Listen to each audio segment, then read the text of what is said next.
After 5 innings, Boston left-hander Eduardo Rodríguez was feeling.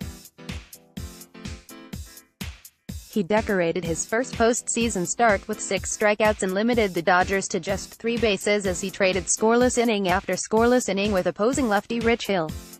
And then the 6th inning happened, and the wheels started to fall off.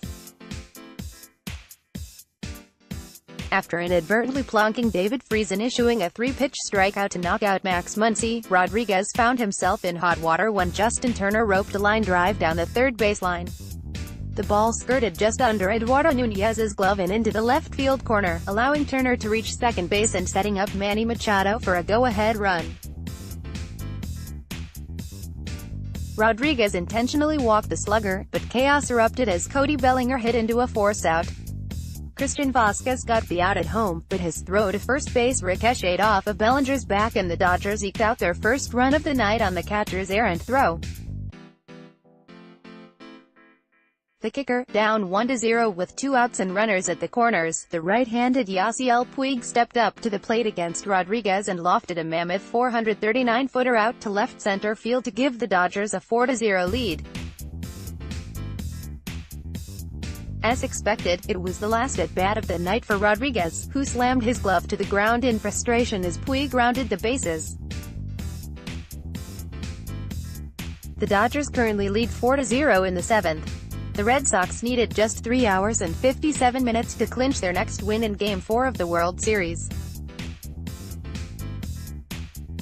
After playing the equivalent of 2 regulation-length games in Game 3, they wrapped up their 3rd win of the series with a 9-6 victory over the Dodgers on Saturday night, powered by a solid 5 2/3 innings from Eduardo Rodríguez, a game-tying blast from Steve Pearce, and a late rally in the 9th.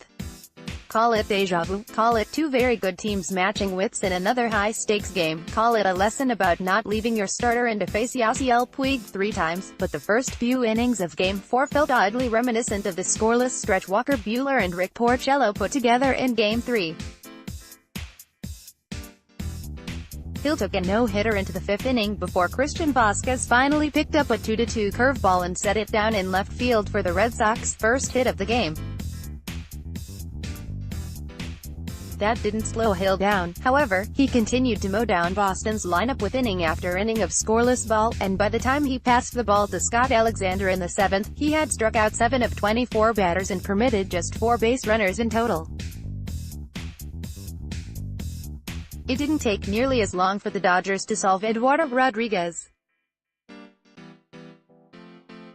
In the bottom of the 2nd, Chris Taylor lined a base hit into left field for the first hit of the game, and while Rodríguez managed to keep the Dodgers off the scoreboard for 5 straight innings, the bats came back to haunt him in the 6th. David Freese took a 88.4-mph cutter off his knee at the top of the inning, then advanced to third when Nunez missed Justin Turner's double down the third baseline.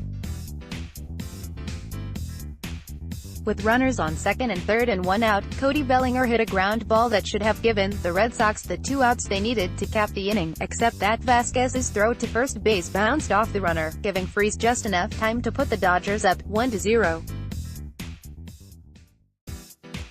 Things only got worse for Rodríguez from there.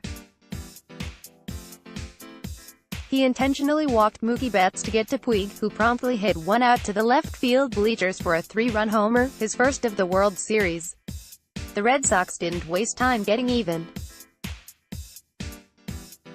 In the 7th, Xander Bogaerts and Brock Holt took a pair of walks from Hill and Alexander, respectively, but it was Mitch Moreland's 437-footer that snapped the shutout and finally got Boston on the board.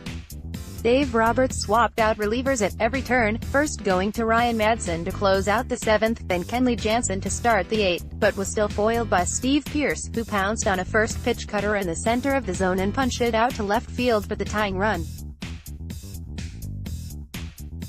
With flashes of another 18-inning contest in every player's eyes, the Red Sox sent out Joe Kelly to put away the Dodgers in the 8th. Manny Machado laced a leadoff hit into center field, then scooted around to third on Chris Taylor's 2-out single to left. Even with runners at the corners and Yasmani Grandal in for Austin Barnes at the plate, though, the Dodgers couldn't make it happen. Grandal worked a 2-2 count against Kelly and went down swinging on a 98.2-mph fastball to end the inning. Another marathon wasn't in the cards for the clubs this time around. Against Los Angeles right-hander Dylan Floro, the Red Sox picked up the lead in the ninth as Brock Holt delivered a one-out double, followed by a go-ahead single from pinch hitter Rafael Devers. The hit couldn't have come at a better time. The 22-year-old third baseman had gone 0 for 7 since his RBI single in Game 1 of the World Series.